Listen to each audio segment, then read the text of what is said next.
Welcome back, everyone. It's Eric from Rare Candy here today. I'm going to be going over my tournament report for the recent 2019 Pokemon TCG World Championship.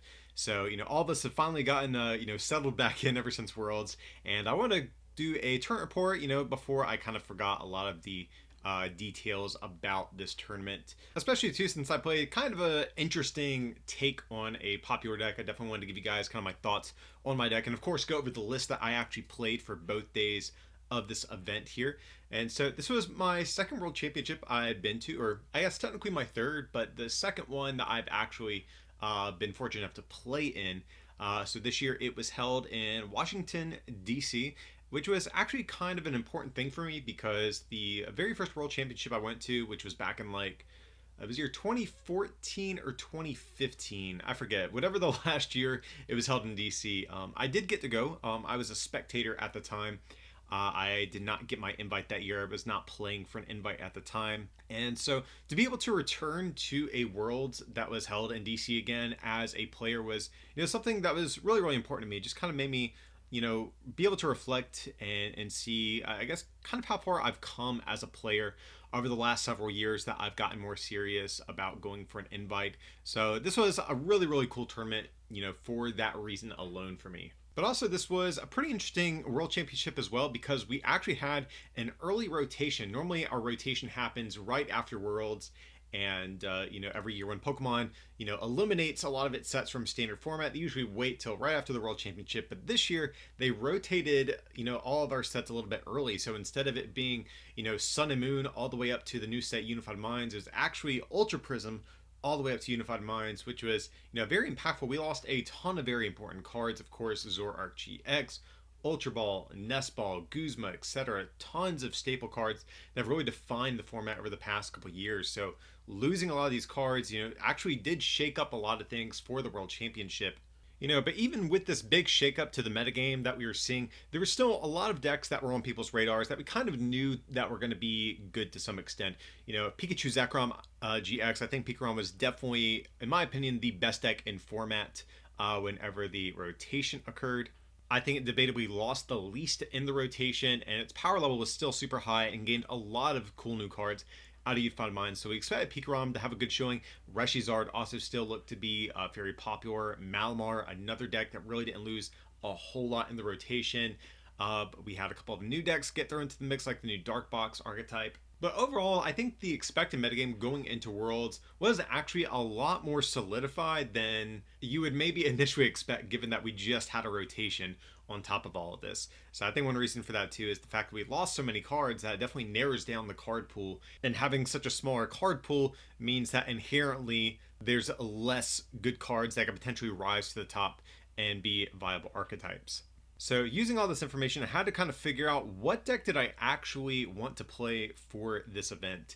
So one thing I did rule out very early on, I did not want to play Pikarom.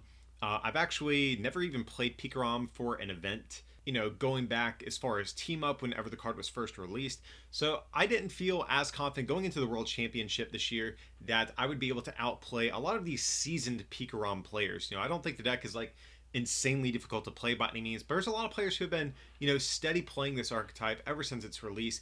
And at the World Championship, the quality of player every round is going to be much higher than at your normal locals or, your League Cup events. So I didn't want to take the chance that I could be outplayed by other, like I said, more seasoned players with the deck. So like I said, that was a deck I ruled out very, very early on. And it actually took me a while to finally settle on a deck that I wanted to play. I tested a lot of different things, whether it was Malamar, Reshizard. I even tested a lot of more rogue decks like Breloom, just as an example, or the Keldeo GX stall type of deck, but nothing was really landing for me. Unfortunately, I just wasn't enjoying any of the decks I was really playing. And I don't know if that's just due to losing a lot of the cards in rotation and all decks being, a little less consistent than they used to be, but just nothing was kind of sticking for me. And so I basically had no idea what I was going to be playing up until probably 2 days before the event. I was just grinding out games Carl from the channel was actually nice enough to help me test a lot leading up to the event. We were just grinding out games on PTCGO, just trying out different archetypes. And kind of nearing the end of my testing, the deck that I found myself liking the most was actually Blacephalon GX. So, I've played Blacephalon before. I think it's actually a pretty good pick for a tournament like the World Championship, where all of the players you play against are going to be relatively skilled. I think the skill gap between players is going to be much slimmer as opposed to other events. So I think misplays at a tournament like Worlds are going to get much more heavily punished than they would have at smaller scale events. So for that reason, I actually wanted to play a somewhat linear deck for this event that didn't really offer up a lot of chance to misplay. And so that's one reason I was kind of looking at Blacephalon GX. That's actually the same reason I ultimately settled on Rayquaza GX at last year's Worlds, which took me all the way to 5th place. Got top 8 with Rayquaza, which is, kind of a linear style deck. But that was definitely a very conscious choice for me last year at Worlds. Picking a deck that was relatively straightforward, relatively consistent, and fairly hard hitting. And Blacephalon, I think, probably fell most in line with that same kind of style. So I was testing out a bunch of different games with Blacephalon, but towards the end of my testing, I kind of discovered a different archetype or a different variant of Blacephalon that kind of caught my interest, and that was going to be Peter Kika's Reshy Blounds deck he was kind of talking about online. It was basically just a Blacephalon deck with a single Reshizard and like a greens engine as opposed to something like the Naganadels that typically have been in the Blacephalon archetype. So the greens engine definitely has pros and cons to it compared to the more standard Blacephalon style of decks. One of the big things that has going for it is you can just greens for 2 B-strings whenever you're on B-string turns. Another thing that attracted me to it was the potential for more interesting lines of play. Blacephalon GX is traditionally a very, very linear deck, which again was a reason that I was kind of looking at it, but the greens version, while still relatively similar in that regard, still offered additional lines of play you might not have. You can more easily search out things like a reset stamp, custom catcher, etc. And I just found that the deck offered, a bit more in terms of the amount of options you have in a given turn. So I started, testing with this style of deck. My list, as you'll see later in this video, does wind up being, I think pretty different from the list that Peter Kika had posted online, but the same type of idea. So I definitely want to credit Peter for, at least putting this style of the Blacephalon deck out there for, for people to be interested in. But like I said, my list wound up being, I think, a good bit different from what he had initially posted several weeks before Worlds. And so ultimately, all of my testing kind of led me to play the greens version of Blacephalon. I still enjoyed the Naganadel version, and I think that was definitely my next play if I did not play the greens one. But I like the surprise factor that the greens engine had. There's not really a exact 60 card list for the type of deck that I was playing. So unlike a deck like Pikarom, where people can guess probably like 57, 58 of your cards, I felt like this version had some element of surprise, which is something that did attract me to this variant as well. So before we get to my matchups and things like that from the actual tournament, let's take a look at the actual list I used for this event. And also too, guys, I do want to point out we did upload a recent post-Worlds discussion with myself, Xander, and Carl from the channel, talking about kind of our experiences and a lot of other things that happened at Worlds. So if you guys want to hear more about that, I will have a link down below in the description if you want to check that out. But let's head over into the list and let's just show off what I used at this event. So this is ultimately the list that I did wind up settling on. I think a lot of things here will look, kind of as expected. 4 Blacephalon, 4 B-string, 4 greens, 4 welder. The 4 welder is actually something I was really enjoying. I think prior to Worlds, a lot of people weren't playing a heavy welder count in their Naganadel variants for Blacephalon. And that was something that did attract me to this variant, is because you can kind of catch your opponents off guard, because I think, again, a lot of people going into Worlds weren't expecting to see a very welder heavy variant of Blacephalon, which allows you to have some early aggression that you normally don't otherwise have. So being able to go, welder attach 2 energies and attach energy from hand, you can actually take some, you can put on some pressure early on and take some knockouts that a lot of the other Blacephalon lists really didn't have at their disposal very consistently. So that's another thing I did like about this. So let's highlight some of the interesting things about this deck. We have the one Reshiram and Charizard GX. So one thing I do like about Reshizard is, especially once your opponent is off B-string turns, Reshiram Charizard GX is a great late game attacker actually, because it has 270 HP and it's going to be a lot harder for your opponent to take their last 2 prize or 3 prize knockout here on a Reshizard as opposed to a Blacephalon GX, since it is much tankier. Reshizard also gets through things like the Ultra Beast Fairy Charm that the Gardevoir Sylveon decks were playing, and also just very good against a lot of the non-GX decks. And also just very good against a lot of non-GX attackers. You know, Mind Blown is a very powerful attack. Of course, just to recap on it, you put any amount of fire energy attached to any of your Pokemon into the Lost Zone, just 50 for each one you put into the Lost Zone. So that's very powerful, great at knocking out 2 and 3 prize Pokemon, but it's a very inefficient attack against 1 prizers. Whereas Reshizard is going to be much better because you don't actually have to send your energy to the Lost Zone just for a single prize. So that is something I do like substantially better about the Reshizard. Just very good in very specific situations. The other attacker we have in here is going to be one Hoopa from Unified Minds. And so the reason for that is generally Hoopa is a pretty weak card, but against Malamar, that is actually one area it can shine because it's very efficient at knocking out Giratinas. So Giratina is going to do 130 damage, but due to Hoopa's resistance, it's only going to do 110. And so they're going to have to 2-shot your Hoopas, whereas you're going to 1-shot their Giratinas with Hoopa's single attachment Evil Admonition attack. So Malamar was definitely one deck I think this deck was kind of struggling against, and that led me to include the one Hoopa and the 2 Lysander Labs in this deck. And as a result, my Malamar matchups were actually very good. I think I only lost 2 games to Malamar at all during both days of Worlds, and I never lost any series to the deck as a result. So the one Hoopa and the 2 Lysander Labs just put in a ton of work being able to get around things like spell tag, shutting off of skateboards, and of course just dealing with those Giratinas much more effectively than something like a Blacephalon GX would be able to do. So actually, speaking of Lysander Labs, looking at my stadium counts, I actually play 6 stadiums, which is a ton.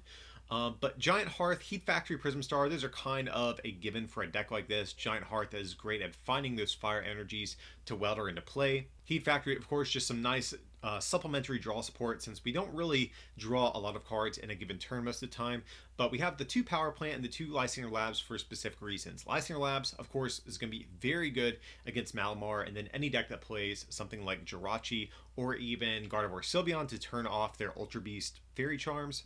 Power Plant was kind of my answer to Pikarom, and also gives you a slight edge against the more traditional Blacephalon decks, since they typically play Dedenne GX, they play sometimes Persian GX, sometimes the new Naganadel GX, so they're typically a bit more ability heavy, and Power Plant's going to give you an edge in those matchups.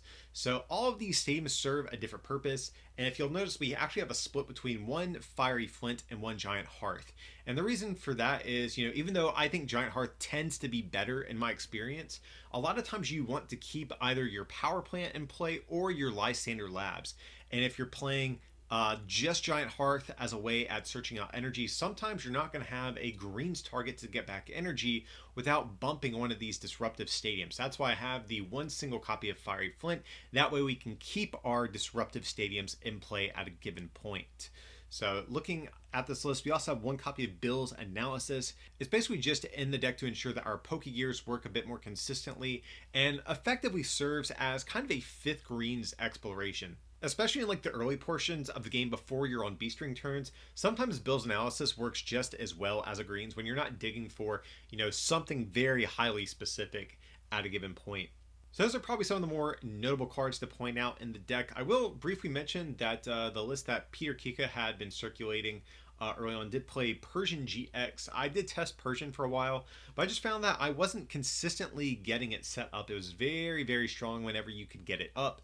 But between turning off your greens exploration by having Persian in play, and then just being kind of awkward to search out the Meowth and getting the Meowth set up, I wound up cutting it in favor of you know, some of these tech cards to help with some of this deck's, you know, less favorable matchups that we have here.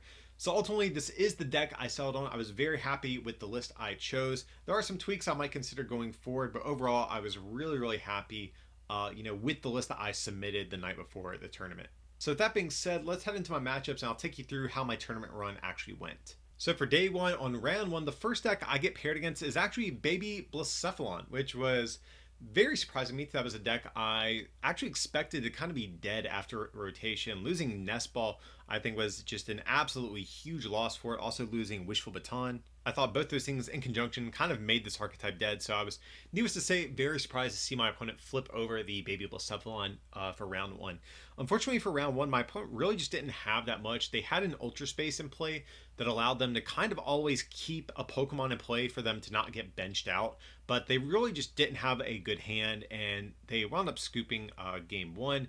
Going on to game two, I do forget some of the specifics. I think I ended up hitting my opponent with like a hard reset stamp, or maybe they whiffed off of a supporter or something. I forget the specifics of this game, but I did wind up winning game two as well. Starting off the day 1-0, that definitely was a good feeling going into the World Championship. Like I mentioned, last year I got top 8 at World, so I was really hoping to replicate that success. And the goal for me was to just make day two at least for this event. So starting off the day 1-0 definitely felt pretty good. Going up next, going on to round two, I get paired against another deck that I thought was kind of done after rotation, which was Quagsire and Naganadel. So this was a matchup I didn't really know what to expect because my opponent opened with just a Keldeo GX. So at first I was like, okay, maybe we're playing against like the Keldeo stall deck. And I was thinking, okay, we have Reshizard, so we can get through one Keldeo, then we have two Power Plants, so we can get through two others. So we should be good. Like I think we have outs to dealing with this. But then on my opponent's turn, they end up playing down a Viridian Forest. They play a Lily, so I'm like, okay, this is definitely not the Keldeo stall deck. And so it wound up being the Naganadel Quagsire deck. So for game one, I do win a pretty close game. Going on to game two, I remember just like absolutely nothing and was kind of just floundering around for a little bit before scooping. Going on to game three, much more back and forth game, but I whiffed a couple of times at key points in the game that wound up losing me the series overall. Towards the end of the game, my opponent set up a second Keldeo GX. I'd already played one Power Plant, and I had another left in deck. And basically what it came down to is I needed to hit a Green's Exploration off of my Pokegear, or some way at searching out my Power Plant to knock out his last Keldeo and win the game. So I played my Pokegear, I whiffed on the Green's Exploration, and so from there I just had to welder, cross my fingers, and hope I hit the Power Plant off of my 3 cards, and unfortunately I did not. So unfortunately, as a result, I was not able to attack the Keldeo, and they were able to just take a knockout on me and win the series. So that was a bit heartbreaking just because I had an out to winning. Even though my opponent had the type advantage and everything, I felt confident about my chances. Just the Pokegear was not my friend. And this happened a couple times throughout this event where I needed Pokegear to hit to win the game. And unfortunately, this was one of those games that it wound up not quite being my friend here. So going on to round 3, I was a little bit bummed out by my last loss, but, still feeling kind of optimistic. And I get paired against a Blacephalon GX deck, and I felt pretty good about this. I play the Power Plants, I play the Reset Stamps, so I felt pretty good about my chances here. I feel like my deck kind of has the edge if both of us set up kind of as expected. So game 1, if I remember correctly, I do take somewhat convincingly. However, game 2 was not quite the same. My opponent actually took a very early lead and eventually got, I think, his 1 prize to my 4, I think it was. I was very much so behind, and traditionally in these Blacephalon mirrors, you typically, whoever takes the first GX knockout winds up winning the game in my experience. So had I been playing the more traditional variant of Blacephalon, maybe I would have scooped up game 2, but even despite my opponent being very far ahead, I still saw a way out. My plan was, you know what, even though they're very far ahead, if they can burn all of their energy to get down to a low amount of prizes, and I go Power Plant, Reset Stamp, Knockout, even though they're ahead, I still actually have a win condition here. And that was exactly what I did. Basically, I just relied on Power Plants and Reset Stamps to keep my opponent's board, pretty much shut off. They had the Naganadel GX in play with the Ultra Conversion ability to allow them to draw cards, and I had that turned off with them at a 1 or 2 card hand, and I was able to kind of come back and, steal game 2 and wrapping up the series. So Power Plants and Reset Stamps just really pulling their weight a lot in this particular matchup. So round 4, I do get paired against a Pikarom deck, the first one of the tournament. Definitely expected to hit a few of these. To be honest, I really don't remember too much about this game. I remember a lot more about my Pikarom matchups on day 2, but I did wind up winning the first game, and then I did lose the second 2. I forget exactly what happened, but basically I wound up losing this one, and I'm actually 2-2 for the day, which feels kind of bad. Oh, you know what? I do remember what happened. I won game 1, my opponent won game 2, and then game 3 was actually going to tie. And basically, you had to get 6 wins to make day 2 at Worlds, and both of us had already taken 1 loss. And so there was effectively no difference between a tie and a loss, because there was 8 rounds day 1, and having 2 losses or 1 loss and 1 tie literally changed nothing in terms of you making day 2 of the tournament.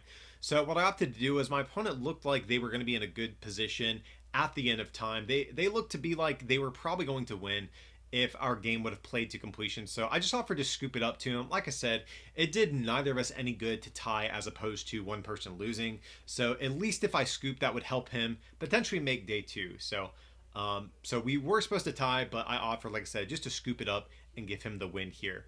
So rounds 5 and 6, I did play against 2 different Malamar decks. I honestly don't remember much about these. I played against a lot of Malamar between both days of the event, and so a lot of these matchups just kind of blurred together for me.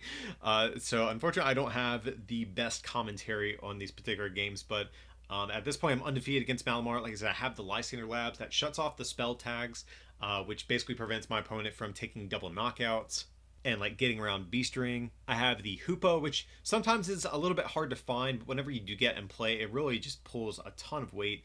So right now I win rounds 5 and 6 against Malamar. I'm feeling pretty good. If I can just hit more Malamar, I would actually be pretty happy.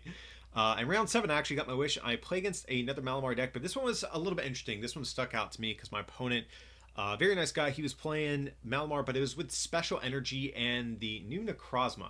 So the new Necrozma, it is 160, I believe it is, if you have Special Energy attached. So he has Recycle Energy in the deck to help fulfill that requirement. It's also nice because you can get back Recycle Energy and you can get back Giratina whenever those get knocked out as well.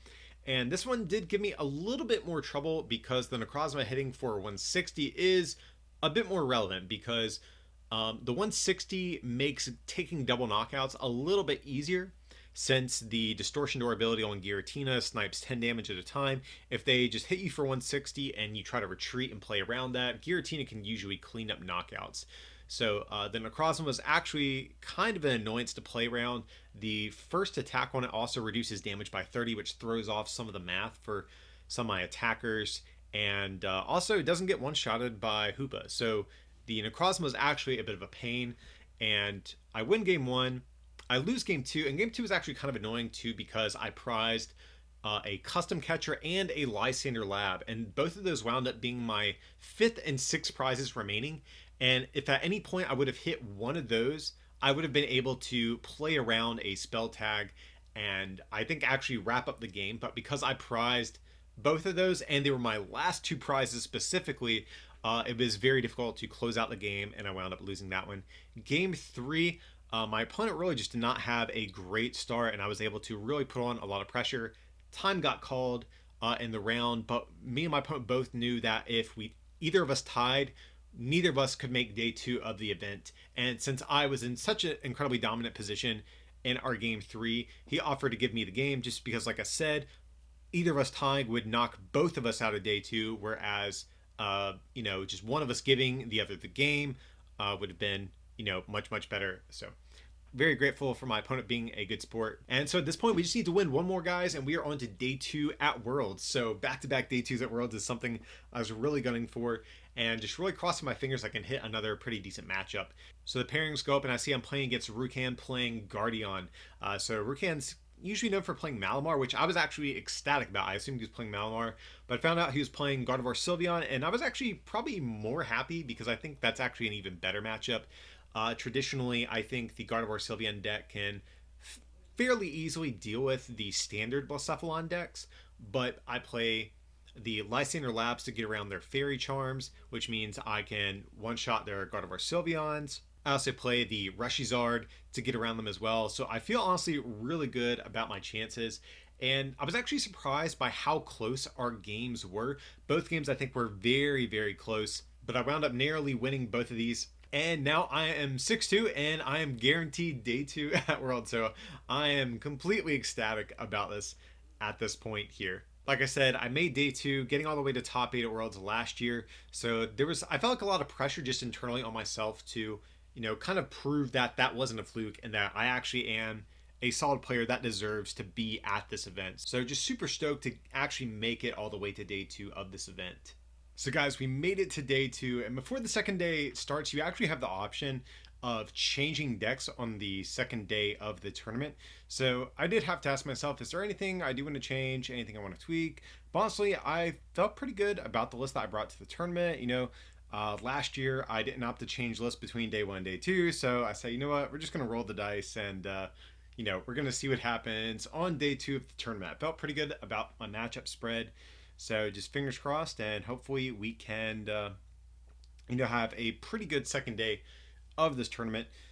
So round 1, I got paired against another Pikarom player, but this one was playing the Pikarom Judge style of deck that ended up being somewhat popular at Worlds, where they play, instead of Cynthia's, they just play a heavy count of Judge, Reset Stamp, they play Jirachis, a heavier count of the Dedenne GX. So this was actually a variant that kind of did worry me a little bit, just because any greens deck is very susceptible to reset stamps, hand disruption, and things like that. So I was definitely a little bit worried about that. But surprisingly, the hand disruption never ended up being what costed me my games. Both of our games were pretty back and forth. I was always just kind of one knockout behind. I was always kind of one attack behind of where I needed to be. I'm pretty sure my opponent got a turn 1 full blitz both games, which was, needless to say, pretty oppressive. So that's something that was a little bit hard to deal with. And basically, just anytime I would power plant my opponent, he always had the counter state him. Anytime I would reset stamp my opponent, he always had the Dedenne GX or a response. Just none of my disruption stuff ever stuck. My opponent did not miss a beat, and he just wound up being a little bit ahead in the exchange every time, between getting a full blitz immediately and my disruption never really working. He was able to win 2-0. So starting off the day with a loss definitely does not feel too good here. I don't want to take a loss this early. It really puts pressure on me to win out the rest of the day. I think I am allowed, I forget if I was allowed another loss to make it into the top 8. I think I was allowed a tie, but I don't think I was allowed another loss though, if my memory serves me correct. But anyways, it's only one match. Going on to round 2, I get paired against another Gardevoir Sylveon player, and I am ecstatic. This is definitely, I think, one of my best matchups that I could expect to see. Like I said, I have Lysander Labs to get around Fairy Charms. I have the Reshiram Charizard. They are a greens base deck as well, so my reset stamps are going to be very, very powerful against their deck as well. So I feel, fine with this matchup. This is actually one of my best ones I could hope to see. But game 1, I wasn't drawing dead or anything, but I was just very frequently one card away from my combo pieces. For example, I think probably the best example I could think of is I needed to welder 2 energy to my Reshiram Charizard to take a knockout with a fully powered Double Blaze GX. But I only had a single fire energy, didn't hit another one off of the welder either. And I remember in this game, there was 2 or 3 situations like this where I'm just man, I'm literally just one card away from having a very oppressive play at my disposal, and my turns were always just kind of awkward, so I opted to scoop up game 1. I think probably about 3/4 of the way through, just opting, what, we have time, we're going to go on to a game 2 and 3. If I set up, I'm confident I'm just going to win. So game 2, unfortunately, I opened a lone Blacephalon GX and a hand literally just full of fire energy, and I think one other card. I think it might have been a lone custom catcher or a power plant or something like that. But basically, I had a completely unworkable hand, and oh no, I had a reset stamp. That's what it was. And I saw my opponent on their first turn. They greens for, I forget what it was. It was something, and then another greens, and then used the attack on Gardevoir Sylveon to get some energy into play. And basically, they were threatening a greens next turn to just tag switch and take a knockout with their GX attack. So I had to reset stamp them to get the greens exploration out of their hand, just because 200 damage is enough to knock out my lone Blacephalon. But when I reset stamp them, they still hit another greens, and they're just able to tag switch up their energy and bench me out on like the second turn of the game. So this was definitely kind of a heartbreaking loss, I won't lie, just because this is traditionally a very good matchup for me. But, game one just was kind of an awkward game. Then game two, just getting benched out. And so now we're 0-2 for the day, which feels bad. My resistance is probably going to be really bad. I think there's basically no shot at making top 8 at this point. But, I can still play out the rest of the day and still play to get some prize money. If I get top 16, that would definitely still be good. And basically, I can't lose or tie anymore, though, for top 16. So going on next round, I play against a Malamar player. And so I'm thinking, oh, great, this is definitely another matchup I'm perfectly fine with seeing. I don't really remember too many specifics about this game, or about this series, but I ended up winning game one. Game two, I remember being like kind of bad for me, and I ended up scooping that one up. I do think I probably should have scooped it earlier than I did. I definitely played out, I think, a little bit longer than I should have, but I did still have a win condition at my disposal from what I remember, but it was definitely one that was looking pretty bleak. I should have scooped up earlier. Then game three, I was actually in an insanely dominant position for most of the game. And basically, I was able to find my Lysander Labs. I was able to find my Hoopa when I needed it. And I was just in a very, very good spot. Unfortunately, time did get called in this round. And it was very frustrating because taking a tie in this round was... It's like borderline pointless because if we tie, I think we're both knocked out of top 16 contention at this point. So a tie does like very little good for either of us. And, I was in such a good position in this game, and we even like played it out still. Like we played out all 3 turns, even though we knew it was going to tie. And if the game was allowed to play to completion, I actually literally had game in hand to win this series. So this was actually very frustrating.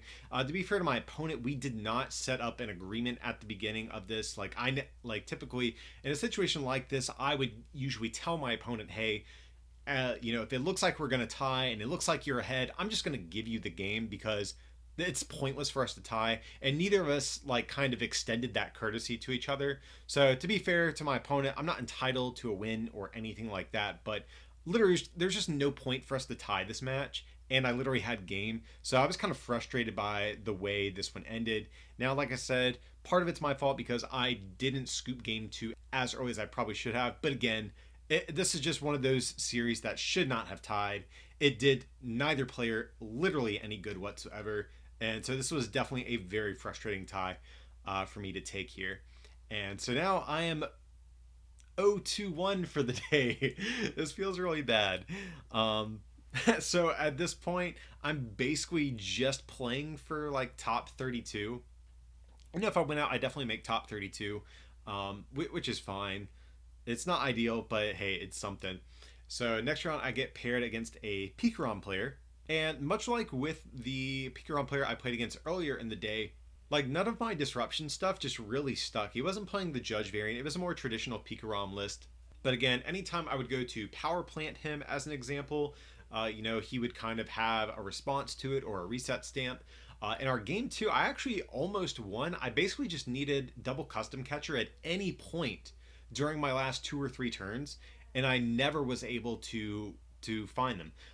For example, I could never find a greens exploration. Actually, I remember on my last turn of our game, I Pokegeared to hit a greens exploration and whiffed it. And so I just had to play a Bill's analysis for 2 custom catchers, and I whiffed. And what's actually really funny about that situation is when I Pokegeared, there were 2 custom catchers in my top 7 cards. But when I played Bill's analysis, there were no 2 custom catchers. So I played, I think, a Welder the turn before, whiffed what I needed, and then that turn I also whiffed. So I actually could have won our game 2, but I just never hit what I needed. And so at this point, guys, I am 0-3-1, and I could play out the rest of my games for the day, but honestly, I feel like I'd be pretty bummed out if I took another loss. So I just dropped. There was a bunch of other stuff going on at Worlds, during all this. They had a Pokemon Sword and Shield demo there. So I was like, you know what? I'm just going to drop. I'm going to hang out with some other friends who aren't playing in day two. Going to play some Sword and Shield, just hang out, have a good time. So I felt like that would be a lot more fun than, playing out the rest of my games. And you know what? Even though I did really bad on day two, I like none of my games were ever like super one sided outside of, that game I got benched out. Like all of my games were close, even the ones I lost against, especially against the Pikarom decks I played against. All of the games were super, super close. So it wasn't like I was getting destroyed. I was just losing by the thinnest margins possible. I was doing just bad enough to keep me from having like a good record.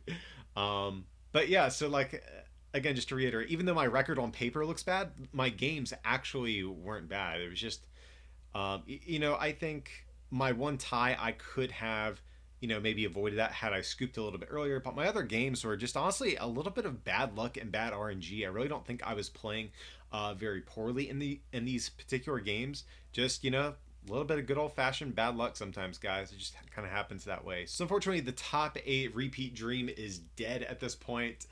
I was not going to make it into top 8. I wasn't going to be able to, duplicate my success from the previous year at Worlds, unfortunately. But nevertheless, guys, my goal for this Worlds was just to make day 2 and just kind of, prove to myself and maybe prove to some of the community that my performance last year wasn't a fluke and that I actually am a Worlds caliber player, deserving of being there. Like I said, I kind of felt like I had something to prove, especially coming from, only being a spectator at the previous Worlds held in DC. I really wanted to prove myself. And, should I deserve to be there alongside some of the best players in the game? So even though my day 2 performance wasn't that good, let's take a look at some of the other decks that went on to do well at this event. So here, if we're looking at the top 8 decks in the Masters division, we have a pretty interesting and diverse list of decks that end up making top 8 at this event. Coming in at 8th is Isaiah Williams playing the Pidgeotto control deck. That ended up making a pretty big splash at Worlds.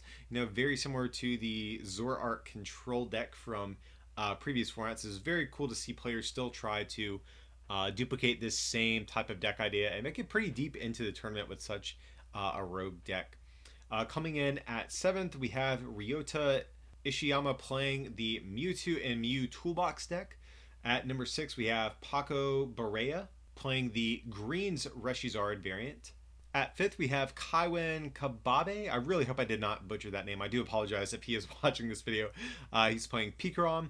Coming at 4th, we had Tord Reklev playing the ability version of Reshiram Charizard GX. At 3rd, we have actually a fellow Carolina player, Blaine Hill, playing the Greens Reshizard deck. We actually did an interview with Blaine recently, and Carl sat down with him to discuss his World's finish. So if you guys actually want to learn more about Blaine and some insight into his World's run, I will have a link, of course, down below in the description to that video as well if you guys want to check that out. Then at number 2, we had Shintaro Ito with his Blacephalon GX Naganadel deck. And then coming in at first place, winning the World Championship, we have Henry Brand with the Mewtwo and Mew Toolbox deck. So very interesting mix of decks here. I think the Mewtwo and Mew deck for me was a huge surprise. That was a deck that I tested fairly early on. It felt pretty decent, but it never to me felt like a tier 1 deck in my experience. But these players obviously had much more refined lists than some of my earlier lists and some of the lists that the community was using very early on. So very cool to see them legitimize a deck that, I think Pokemon was pushing to be a strong archetype, but initially didn't look like it was going to live up to the the hype in marketing that Pokemon was pushing around this set. So it's cool to see that this deck actually did end up being legitimized, and I think it's a pretty cool deck. Another deck that really was unexpected to see do so well was, of course, the Ability Reshizard. I think that was a variant of Reshizard a lot of people wrote off. Pretty much the community was unanimously saying that the Greens version was far superior. Now, to be fair, I have not even personally tested the Ability Reshizard. My testing was kind of limited, and so I really don't have too much to chime in personally on that front.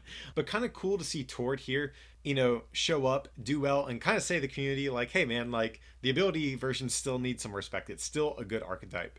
And of course, the Pidgeotto control deck, I think that was the other surprise. And just in general, a nice mix of different decks rounding out the top 8 at Worlds this past year here. But yeah, guys, that is going to be the 2019 Pokemon World Championship and, of course, my tournament report along with it. Had a lot of fun, of course, over this weekend. It's always great meeting up with a lot of your friends in the community that, don't really live so close to you. Getting to see people like Carl, Xander, etc. that typically I don't get to interact with is always a good time. Even though day two didn't work out so well for me, it's still a privilege just in and of itself to play at the World Tournament. Several years ago when I was getting back into kind of the competitive world of Pokemon, it seemed just like such an elusive goal to be invited just to play at the World Championship, let alone make it to day two and, have even like a strong finish like I did last year. So it's just a great feeling just to be able to play at this event, and I'm really grateful for the opportunity to do so. So if you guys did not watch our post-Worlds discussion video, of course, I definitely recommend you check that out. But as far as looking ahead to this season for me, guys, I'm not sure how much I'm actually going to be playing in terms of going for a Worlds invite, and there's a couple reasons for that. Me and my girlfriend are fairly serious at this point, and we've been talking about getting a place together, and we might need to be saving up some money to do that, which of course will eat into a lot of the money it takes to travel around it and compete at a high level within this game. So that's something I'm kind of looking at right now. I might need to just kind of prioritize some other stuff in my life this year. And so, I'm not going to rule it out, guys. I think it would be amazing to play in London, where they announced the World Championship will be held this coming year. But you know what? This might be a year I might need to back off. And of course, I want to invest a lot of that time back into you guys here on the channel as well. Just because, instead of traveling every weekend, I can be, at home or maybe even just playing locally and still making content for you guys and growing Rare Candy in the process.